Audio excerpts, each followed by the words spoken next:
Welcome back to Terrible at Fishing, everybody. Well, we are going to talk about what to do in the off season. The fish are a little tougher right now, and I know better than anybody. I know how to catch them. I know it's called terrible at fishing, but this is probably one of the worst times of year to really go fishing. So we as fishermen, we have an opportunity, something that we don't take time for in the regular season. And so we're going to do some service on our rods and our reels and our things like that, and our baits. So we're going to take time this off season, and we're going to go over a few things. Now, I was fortunate, I have quite a few rods. And I have two rods that have guide inserts that fell out of the guides. And my edge rod, which is like a $300 rod, one of the inserts fell out. And my Shimano rod, one of the inserts fell out. So you don't use them when that happens because the line will get, frayed and cut.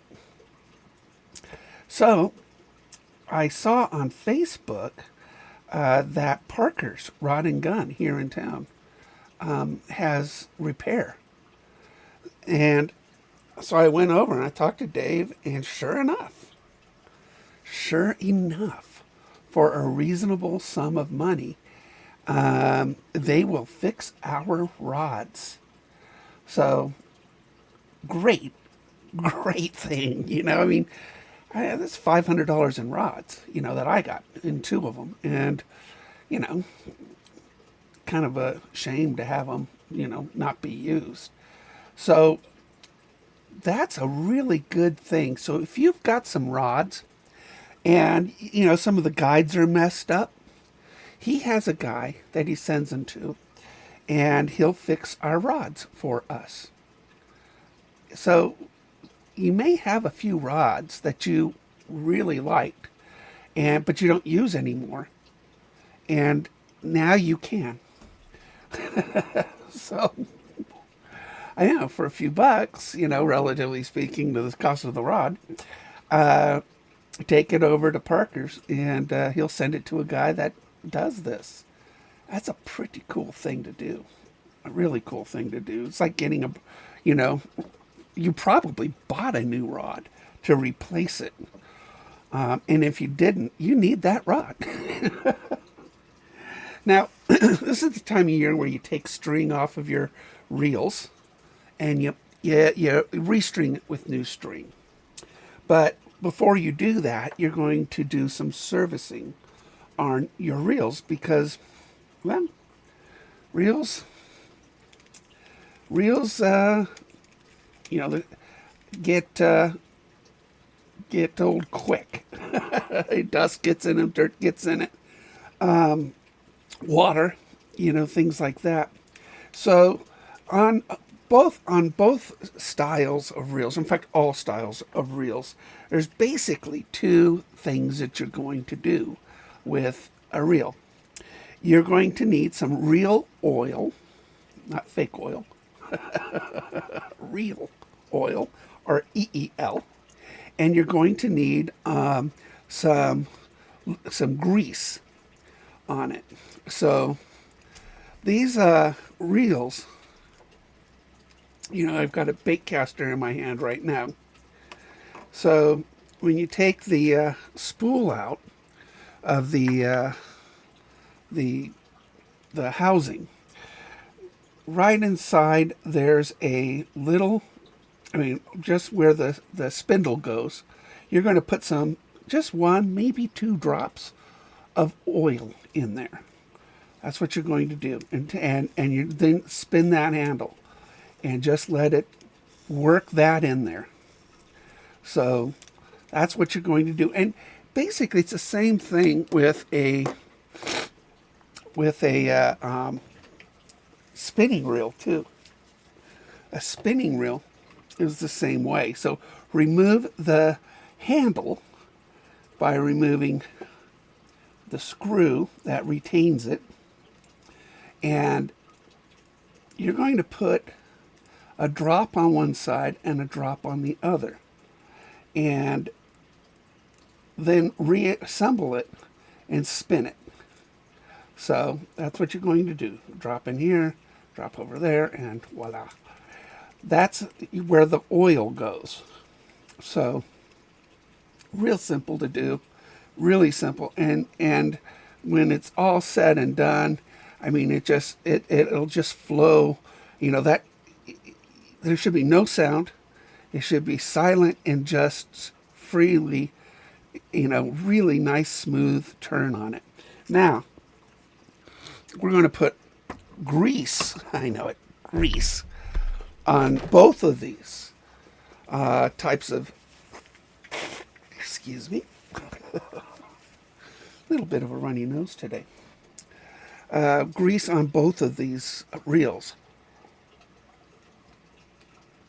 On the bait caster, where the line guide is at the very, very front, it has what's called a worm gear that it rides upon.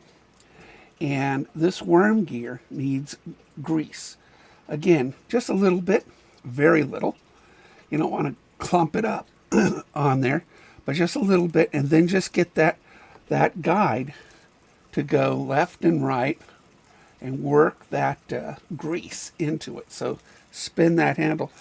And then when you're done, this thing should spin better than it did when it was brand new. Really should. You know, this particular one I've already done.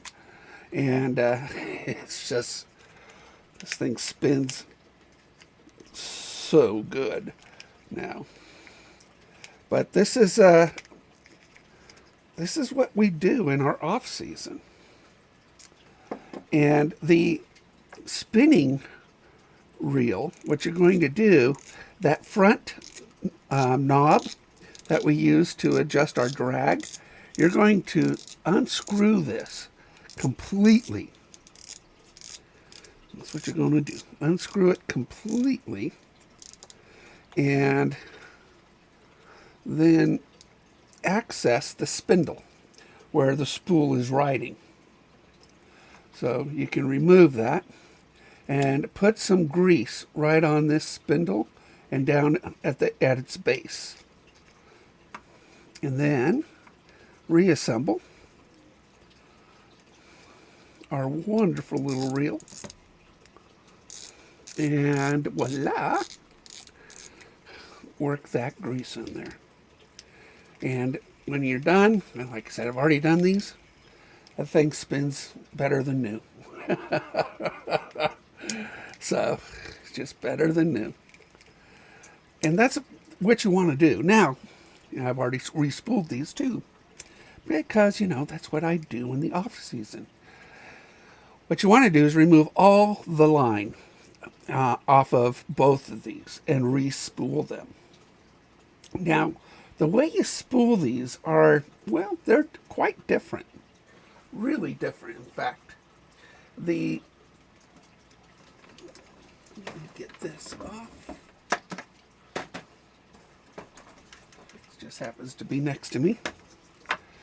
A spinning reel, you want to spool it in a way that doesn't have any line twist on it. So on a round, you know, on the spool that you get your new line on, what you want to do is the spool, I mean, the line is on this in a certain way. So, and it's going to go on your reel the same way. So if you want to face the circle of the spool of fishing line towards your reel, the whole circle. This is what you want to do, okay? And it's going to you have to put it on the spool in the same fashion it's on the spool it's coming off of. So if it's going left to right, and it wants to go on left to right or right to left, you need to flip it and then make sure it goes on that proper way. So if it's going left to right or counterclockwise or clockwise, this is very important for you to do. This will eliminate line twist. It's kind of funky because normally, even in a shop, what they'll do is they'll have something where the skinny part of the new spool of line is facing our spinning reel, and it's coming off that way. What's happening is that it's getting line twists, and it's just going to drive you nuts. It's got to have the fat circle, the whole face of the spool of new line has got to face the face of your spool. So it's got to do it that way, and it's got to come off the same way it's going on. Coming off the same way it's going on. I hope that makes sense on radio. So you want the circle facing the face of your spinning reel. Now, it's a lot easier when it comes to bait casters and anything with a even an open face reel.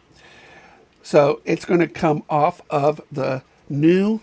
The new's got to come off the same way it's going on the new one. So now the skinny part of the new line is facing the face of our reel. And if it's coming off one direction, counterclockwise, it's going on counterclockwise. It's very important. Again, we don't want line twists. Otherwise, you're bending that line opposite of the way it's stored. So it's got a memory. Line has a memory. And you want to accommodate that memory without fighting against it. So it's kind of, if you go to my YouTube channel, you will see how to spool these things. This is a very important way of putting line on. Now, you could take a fat rubber band and put it on the spool. I've got a sort of a rubber band on my spools with a hole in it. A grommet, actually. You could buy these cheap. And I put them on my spools, and it gives the line a little bit of a tension coming off of it. And giving it just a little bit of a tension helps spool your reels properly. So you want to be able to do that. So I love redoing all my reels. I really do. All right, so that is how you do a reel. It's not hard. It really isn't. A little oil, a little grease in the proper area. Now, some of your reels may have a lubrication port. So if it's got a little screw that is removable and it exposes a lube port, you could just pull that out and put 2 drops of oil in there. So, and that gives you quick access to all that gearing inside your reel. But I don't think any of my spinning reels have it, but some of my bait casters have it. So you may have a lubrication port just for that, for the oil, not for the grease. The grease is going on the worm gear. So that is how to spool it and how to lube it and where to take your rods to repair them over at Parker's. So anyway, I want to thank you for this segment. We're going to go into sunfish in this week's show, and it may surprise you what you may learn. So stay tuned, and we'll be right back. Welcome back to Terrible at Fishing, everyone. I really appreciate you stopping by and giving me a few minutes of your time this evening. We're going to talk, last week we talked about trout, and I hope you learned quite a bit about trout. Why German brown trout are called German brown trout, where they were introduced and some of their habits, along with rainbow trout and other species in that family. It was actually, I enjoyed the show and I learned quite a bit. Now, I'm a bass fisherman, and we only get about 3.5, maybe 4 months on a good year to catch bass. But what is so interesting, and I didn't know this, is that bass, largemouth and smallmouth, are not technically in the bass family of fish. I know. You're thinking, why are they called bass? I have no idea. We'll see. So they're in the sunfish family. And the sunfish family do incorporate largemouth and smallmouth bass, or what's called black basses. Also, rock bass is in the family, both white and black crappie, which we have tons of crappie in our area, are members of the family. It also includes some beautiful, beautiful fish. The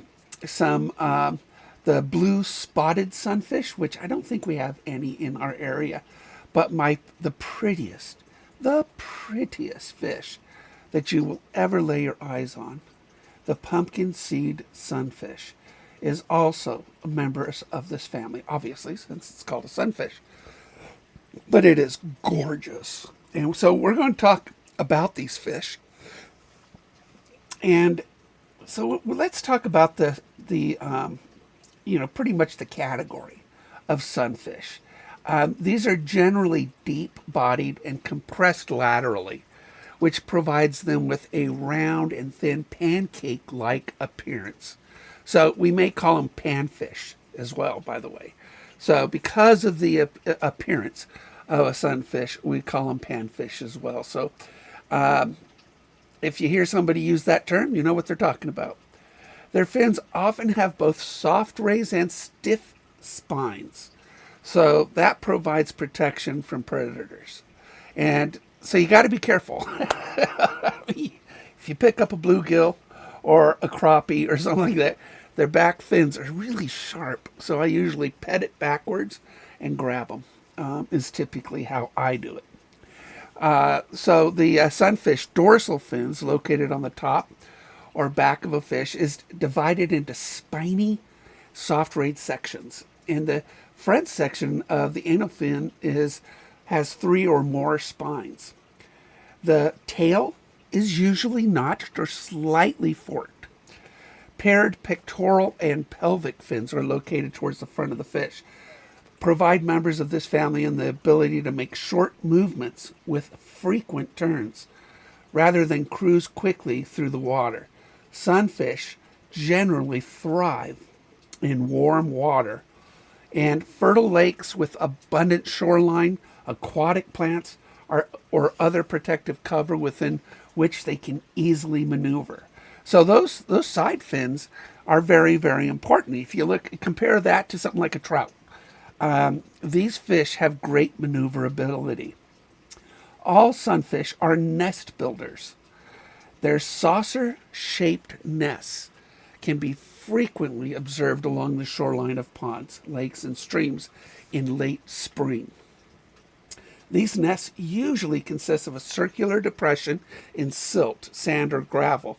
They usually like a hard pack. And sometimes, if that's not available, they'll do it on objects like rocks or on wood as well, by the way. They're typically lighter in color than the surrounding substrate because an adult male has consistently scraped silt, algae, or other organic material from accumulating within that nest area. An active nest guarding male can often be observed swimming within the nest's vicinity, guarding both eggs and the newly hatched young. A few days after hatching, the young emerge from the nest, at which time the guarding parent leaves them to care for themselves. So this is something that I do not fish for nesting fish. And a lot of people do. But definitely put the fish back. Try not to hurt them, and let them go back to doing their job of protecting and making sure that the eggs hatch. But all sunfish are carnivorous, just FYI. Small species and young individuals or of larger species eat small invertebrates such as insects, crustaceans, and mollusks. And even other small fish, or even within their own, family. Larger individuals feed more frequently on fish and crayfish. The maximum size of sunfish varies, greatly from one, family of fish, species to the next. The pumpkin seed doesn't get very big, but we all know a largemouth bass can get pretty big. So let's talk about the prettiest. And it's the pumpkin seed sunfish. Man, this fish is just one of the prettiest fish you will pull out. I pulled out a big one out of the Williamson's River once. I pulled out a small one, very small, out of the Lake of the Woods. And you'll catch quite a few of them over at Gerber Lake. Let's talk about this guy. It's called the pumpkin seed sunfish. He's also known as a pond perch, which doesn't really say much about him. The sun perch or punkies are other nicknames for this particular fish. This colorful little freshwater fish is found in a lot of lakes, ponds, and rivers. It's their body shape resembling the seed of a pumpkin that inspired their name. The tail fin is notched, slightly forked, just like we talked about sunfish. And it is colorful. That's why it's so pretty. And deep-bodied. The pumpkin seed is dark olive green on its back with mottled sides. It has a crimson spot in the shape of a half moon on the back portion of its ear flap. This is the same type of spot you would find on a bluegill as well, by the way. Base colors of its sides are yellowish and spotted with orange. Think about this. Spotted with orange, red, and a rich, reflective, beautiful blue. Its belly is yellow to bright orange. Imagine this. If you've never caught a pumpkin seed sunfish, I tell you to go to Gerber Lake and catch some.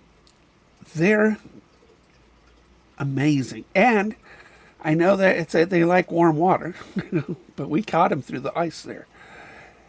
The cheeks and gill covers are marked with alternate worm-shaped bands of blue, green, and yellow. Again, imagine that. These stripes, blue, green, and yellow alternating on its head. Pumpkin seeds have 7 or 8 vertical, irregular bands on their sides that are duller in color compared to the bluegill. So, they are a sunfish, and typically they live in warm, calm lakes, ponds, and pools of creeks and small rivers with plenty of vegetation for hiding. Like I said, I caught a big one over on the Williamsons one day. They tend to stay near the shore and can be found in numbers within shallow and protected areas.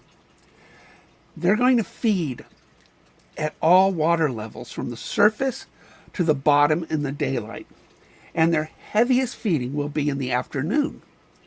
Pumpkin seed sunfish usually travel together in large schools that can also include bluegills and other sunfish, which is quite amazing. So, and this is true, we usually will catch pumpkin seeds in the afternoons, about 4 o'clock or so. Usually that's when they start to hit, which is a lot of fun because in the afternoons, when the bass aren't hitting, we'll switch over to sunfish. They're active during the day, and they rest near the bottom of the water or in protected areas and rocks or near submerged logs at night.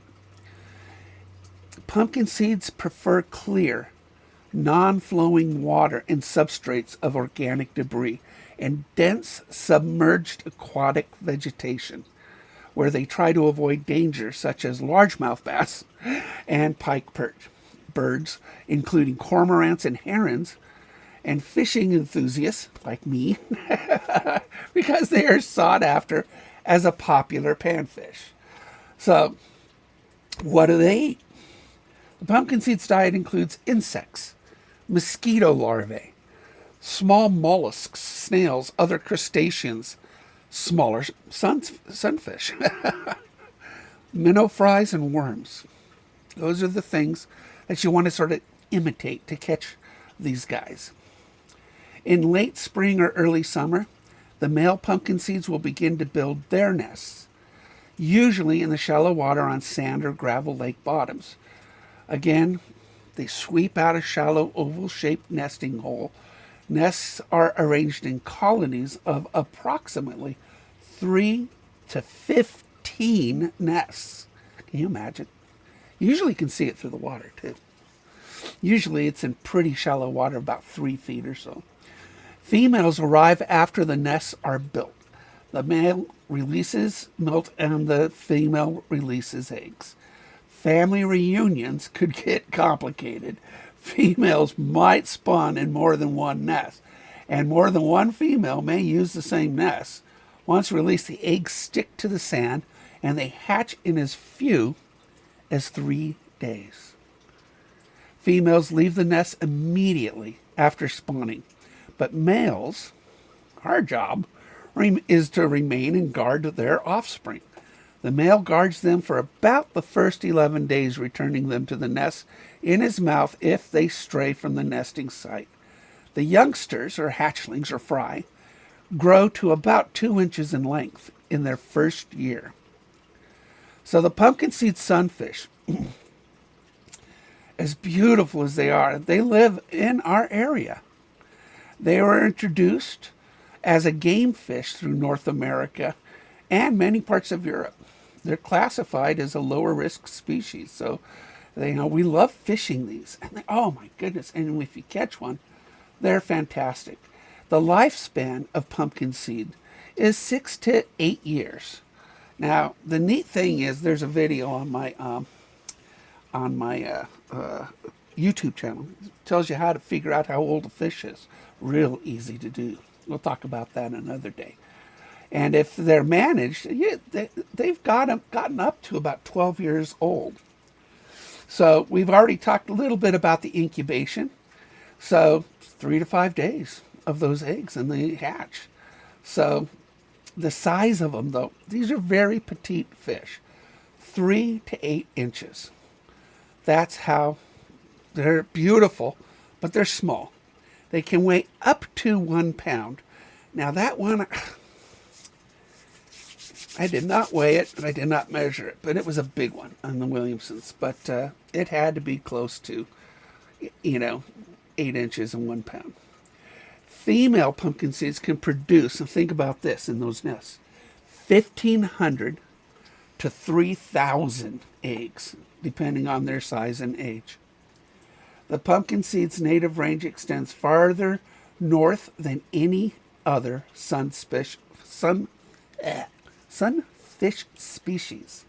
So it is an absolute stunner of a fish. I would definitely tell you to go over to Gerber Lake and grab one of those just to see it. Put it back if you want. But they taste great. They taste great. Panfish are good tasting fish. But this is a small fish. But you've never seen colors as brilliant as these. It looks like a tropical fish is what it does. So that's covering our pumpkin seed sunfish. It does have a lot of cousins within this family. So we're going to take a break and we'll come right back and we're going to talk about some of his cousins that we have here in the Klamath Basin. So stay tuned. And again, thank you. And I hope you learned a little something about those pumpkin seeds. Welcome back, everybody, to Terrible at Fishing. So we have talked about the sunfish as a family. what fish are in the sunfish family. And we just finished talking about the pumpkin seed sunfish, which I am taken by. I've never caught one until I moved up here to Oregon. But we're going to talk about in this segment about crappie. And it's spelled crappie, but it's pronounced crappie because we know it's just a terrible name for the best tasting fish in fresh water. It really is. So, but the fish itself is quite brilliant in its pattern. It's got really spiny gills, and the bones on its fins are very sharp. So it's kind of one of those things you got to be careful about of grabbing. Now, the crappie come in what's called black and white crappie. We have a lot of black crappie in our area. I haven't seen too many white crappies, but it has a lot of nicknames that are appropriate, and some of them I don't think so. But one of their nicknames is paper mouths. Now, the reason being is that their mouths can be easily damaged when you hook them. So when you set the hook on a crappie, you want to just lift your rod, okay? You really don't need to do much more than that. Some other areas may call it a strawberry bass. Don't know why. Speckled bass, I can understand that, or specks. Michigan, they call them specks. And speckled perch, white perch, crappie bass, you can kind of understand that because the bass are in the same family. And I don't think, actually the mid-Atlantic, it says that in New England, they call them calico bass. Now, I've caught a calico bass in the ocean.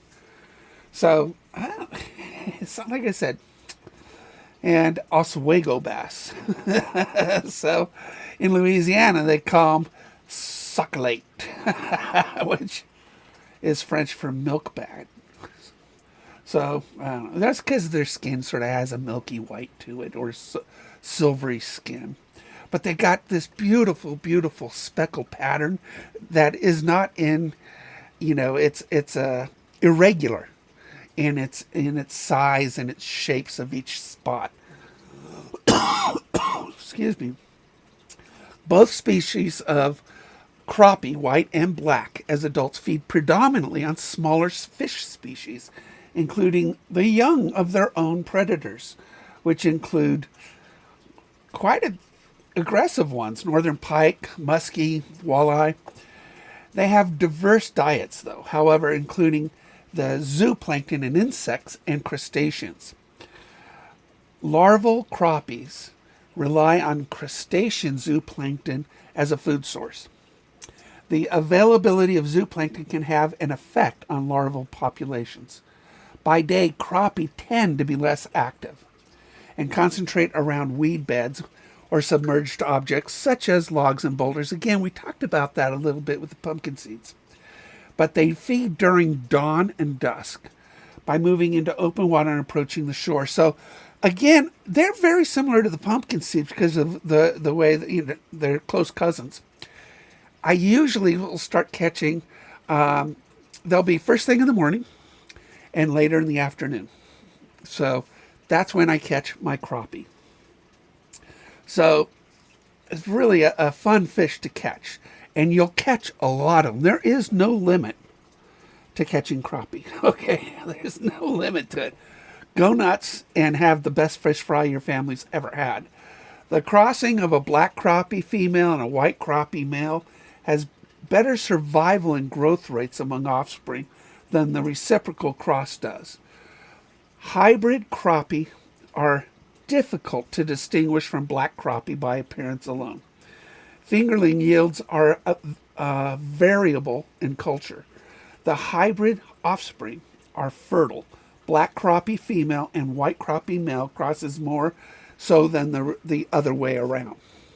So, great species. I mean, it was a fun species, guys. They're highly regarded as a panfish, okay? Because, to be honest, they are the best tasting freshwater fish in fish in fresh water. They are delicious fish. I mean, you want to make just good chicken strips or chicken strips, fish strips, or fish tacos or something like that. They're fantastic.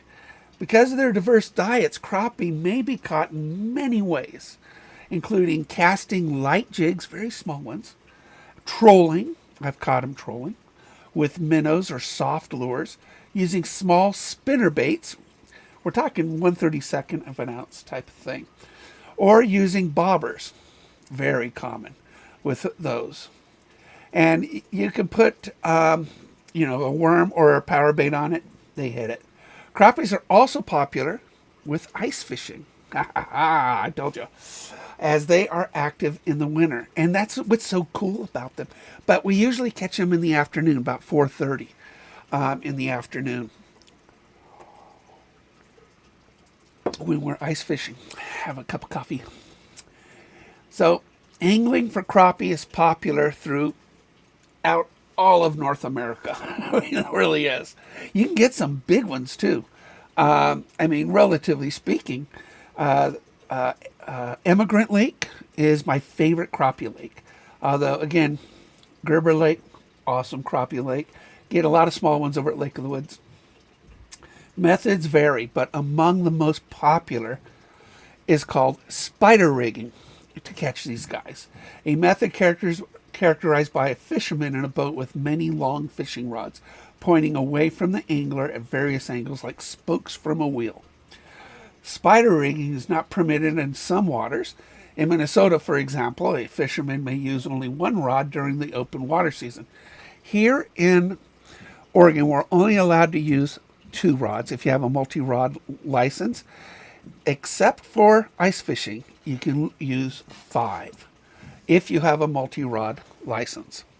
Anglers who employ the spider rigging method may choose from among many popular baits. Some of the most popular are tiny little plastic jigs and lead jig heads. Crankbaits. Again, I love going with small crankbaits. It's my favorite.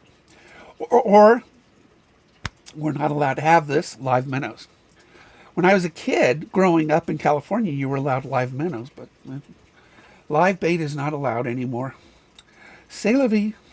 Many anglers also chum or dump live ground bait into the water to attract the fish to bite. All right, well, you can't do that. Not here. Crappies are also regularly targeted and caught during the spawning period by fly fishermen. That's a lot of fun, by the way, and can be taken from frozen ponds and lakes in winter by ice fishing. So,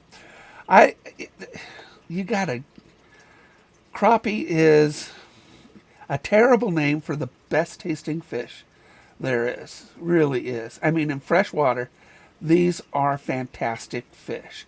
Now, this fish is a lot more popular than you think. There are full-on professional tournaments and pro series that just focus on crappie. And you can actually, there are huge competitions for crappie. This is, another nice thing about crappie is that the crappie, they're very quick releases. So what I would, when they hit, you got to be ready. It will test your reflexes. When they hit, you got to lift up and set that hook and reel them up before they spit out your hook. That's another thing about the crappie. They are a reflex catch, but you don't want, again, what's one of their nicknames? Paper mouths. You can rip their lips right off of them. And all you get is, a lipless wonder when you get it up there. You just get the lips and the fish, poor fish will die. So when it comes to crappie fishing, they are very quick hitters and quick releasers. So you've got you just got to feel that light hit. They don't hit like a trout. in the spring, or a bass. They don't hit like that, all right? They're not violent hitters. These particular fish will vibrate your tip. They'll go do do do, and then they'll release it. So when you get the do do do, you gotta lift your rod, not violently with your whole arm, just with your wrist, and just don't get too crazy with the crappie, and I swear you will get a lot of crappie. I mean, you catch 50, 60, 70, 80, 100 crappie in a day in some of our lakes, and you'd be shocked. Now, at Lake of the Woods, they love cover. So if you just walk out on the marina in the summer and just look underneath the where you're walking, you'll see 100 of them.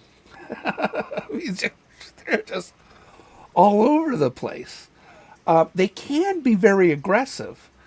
I'll throw a bass lure out, a jointed bass lure, and I'll have a crappie hit it. I don't know what he was thinking.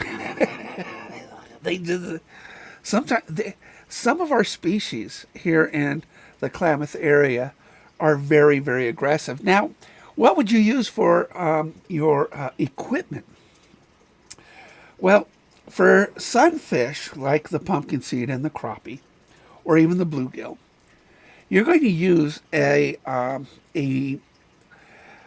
medium light or a light rod, very similar to a trout rod. So you're going to use a trout rod, a medium light to a light, or even an ultra light.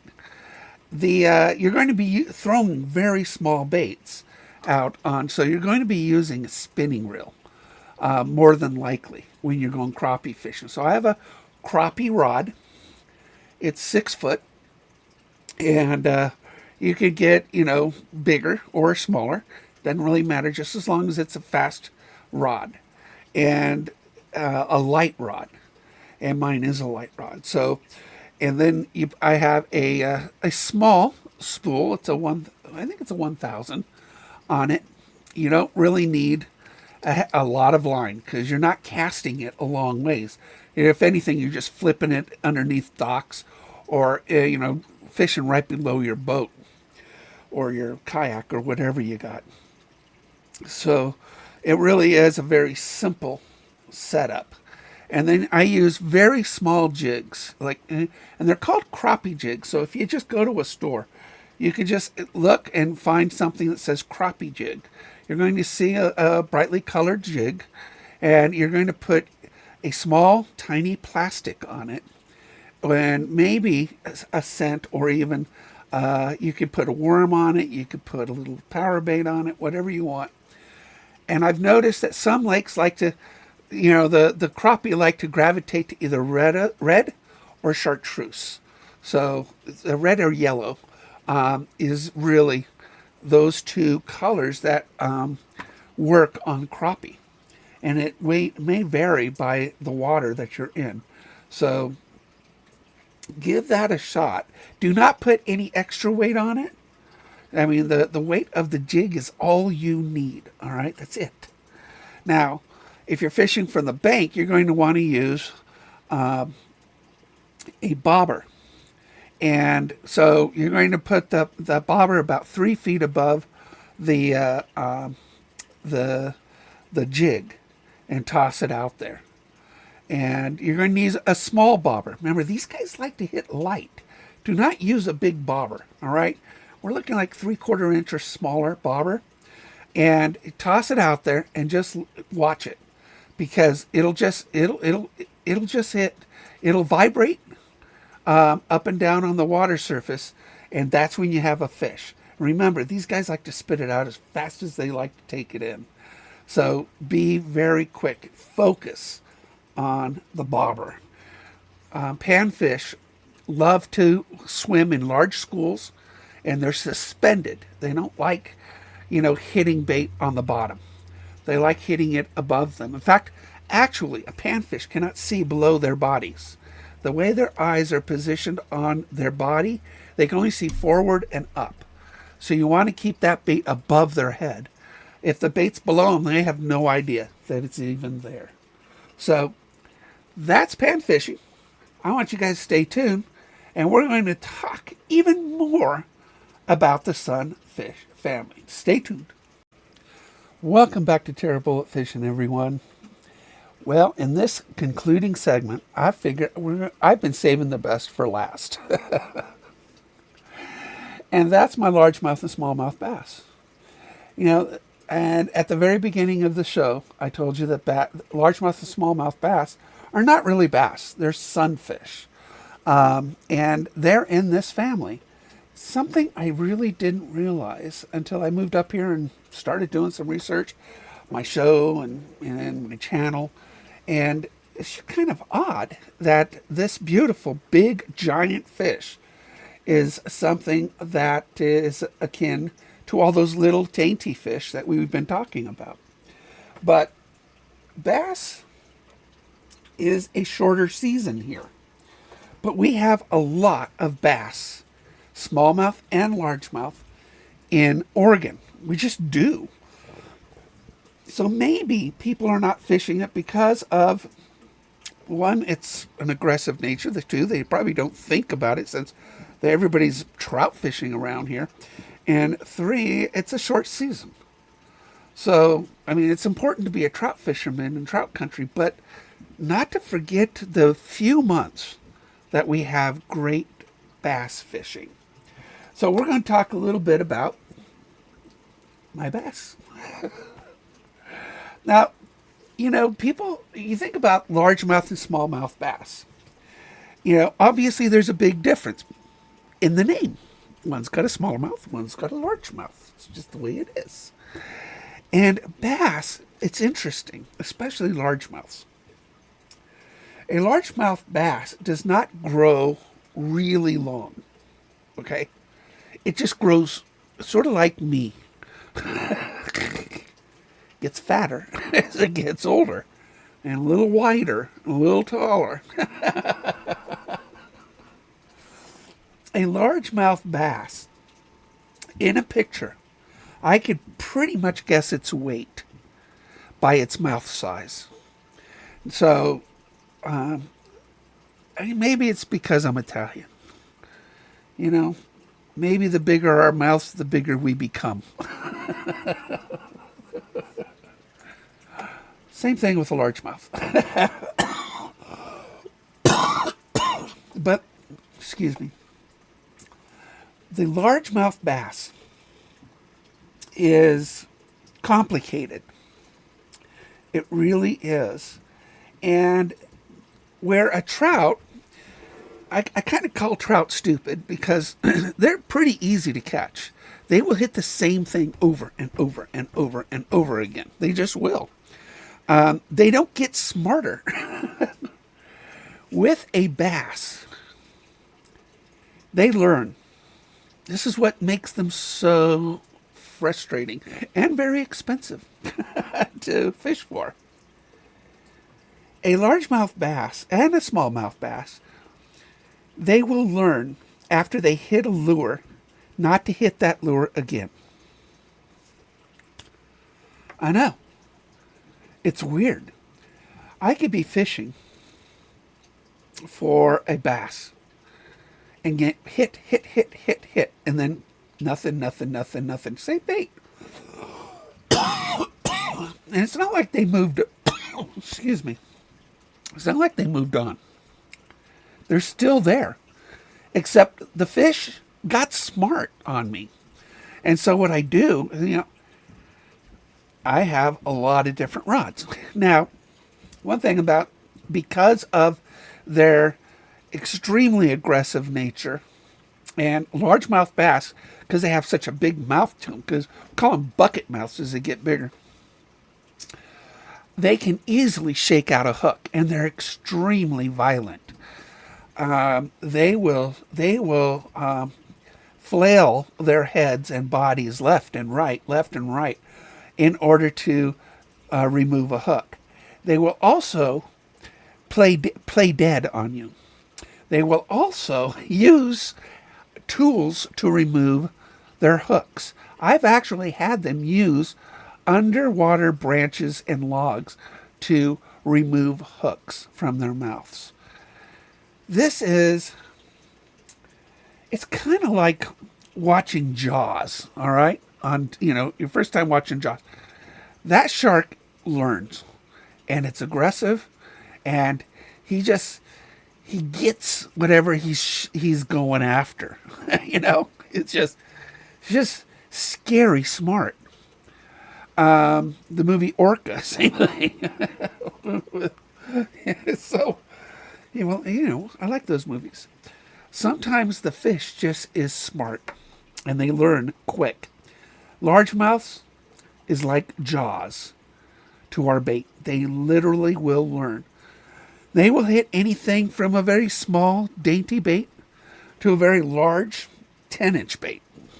Just big, giant baits. You may see me out on Lake of the Woods throwing what looks like a fish out on the lake.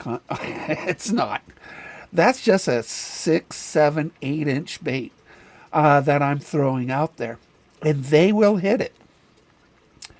The bigger the bait, the bigger the fish. It's the way it works on these things. The largemouth bass has this really pretty black, uneven, jaggedy stripe on its side. Unlike the smallmouth, which is more of a mustard yellowish fish with beautiful stripes, fainted stripes, up and down its whole body. But this particular largemouth bass has a big giant mouth on it and has this black stripe down its body, right down the middle of it. This particular fish is very aggressive in certain times of year, in the spring and in the late summer, fall. And they go dormant pretty much during the winter months. So we seldom catch them through the ice at Lake of the Woods. You can, though, because they're not dead. They just basically they're reserving their energy because of the cold water. They're a warm water fish. They're conserving their energy by not moving. But they still got to eat. So what ends up happening in cold waters, they'll kind of wake up, they'll move up to where the fish are, and then eat something and then come back down and go to sleep again. It's a very short wake-up period. You can still catch them through the ice. We've caught some smallmouths through the ice, but it is not something that is common. Now, in shallow ponds and lakes and stuff like that, real shallow ones, they like to hide in the mud and stuff like that. You could still catch them through the ice. But in the winter, they're not a big catch. This time of year, they're just taking it easy. You almost have to hit them with the bait in order for them to wake up and hit it. But they do make their nests in the spring when the water starts to warm up and it turns where the warm water comes to the surface. They'll go ahead and wake up and come up into about 3 to 5 feet of water in a sunny part of the lake and the hard pack bottom of the lake out of a current. And they will lay their eggs, and the male will stick around and guard it. So that's what ends up happening. It takes about 2 or 3 weeks and then be done. And then you can start catching them again. So in the summer, our water gets real warm. That's the beauty of it. So, you'll see me on my boat, and I've got at least 5 rods on my boat, at least 5. Depending on the target that day and the weather. But when I'm on my boat, I'll have 5 to 7 rods. And the reason for all those rods, I've got very light rods and I've got very heavy rods. Now, the heavy rods are to throw big old 3-4 ounce baits, big giant swim baits out there. And I can just whip that thing out there without worrying about breaking my rod and catch really big bass. So during the topwater season, I use a jointed 7-inch wake bait, and it's extremely good. Oh, to catch big bass. It is an extremely good bait. I also make a hand-poured swim bait that we use as an 8/0 hook, and that particular bait is fantastic to swim through heavy vegetation because I skin hook it, and it is completely weedless, and it will catch very large bass too. So I don't usually go smaller than 6-inch for the certain areas, but you'd be surprised after what I throw out there, the size, what I get on it. You just probably would be shocked. Now, typically, in order to catch a lot of, if you're just looking for a lot of fish, a nice hard bait square bill and a shad works really, really good out there. And a very reliable method is what we call a drop shot. A drop shot is where you have the weight on the end of your line, and about 2 feet up, you've got a plastic worm on a hook. And this will drop down to the bottom, and just above the vegetation is your worm and doing its little wavy thingy. And bass hit it. It is kind of boring. I don't do a lot of drop shots myself, but it is kind of it's a very, very effective method. Also, something called, again, using a Senko worm. It's about a 6-inch worm, and putting it on your hook right in the middle of it, and then casting it out there with a little weight underneath it. If indeed, if you got light tackle, then you probably don't need to have any weight on it. Excuse me. That's called wacky worms. It's called a wacky worm. And as it floats down, since the hook is in the middle of it, both ends of the worm, they wag. Both ends wag, creating a lot of action. And I also love some bait that I pour called Dancing Bones. The Dancing Bones. You can look it up. Very expensive plastic. Does not last long. But very effective because the whole skeleton of that bait has motion, and it attracts the fish. So there's lots of different baits. Deep diving, shallow diving. I'm a topwater guy. In warmer water, typically the water's got to be 70 degrees surface temp. And once it hits 70, topwater is on. It's just, it is just nothing but. Don't do anything.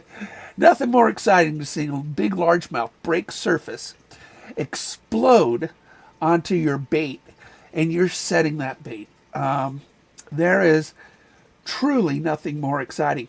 Probably the most difficult way to catch a bass is with a topwater, hollow-bodied frog on the lily pads. This is probably the most difficult, but the most exciting. Again, it's topwater. So you're bouncing, you throw this thing out there, this frog, and you're walking it on top and in between, on top of the lily pads and in between the lily pads. And all of a sudden the blow up happens and it just hits. Your instinct is to set the hook immediately. No. Worst thing you can do, because basically you're just pulling it out of its mouth. It's got to turn and dive with it. So half a second to a second is what I always tell people, take a deep breath, then set the hook. It is exciting. And you got to keep, the strategy is to pull them back up on top of the lily pads, or else it's diving in between the lily pads, getting all that vegetation. And then you're just pulling up a whole bunch of salad with them. God, I'm sorry. God, I think I'm coming down with something maybe. But anyway, that's bass fishing. So I hope you enjoyed this week's episode on sunfish and the entire family. Well, not the entire family, but the common ones that we have around here in Klamath Falls. So thank you very much. Please support those that support the community radio station Gold Country. And we will see you out on the water. Remember, fishing reports every 4 hours on the station. And my YouTube channel, Terrible at Fishing. Yes, I'm not that good looking. I have a face for radio. Take care, everybody. Tight lines to you. And remember, leave it better than the way you found it. Take care.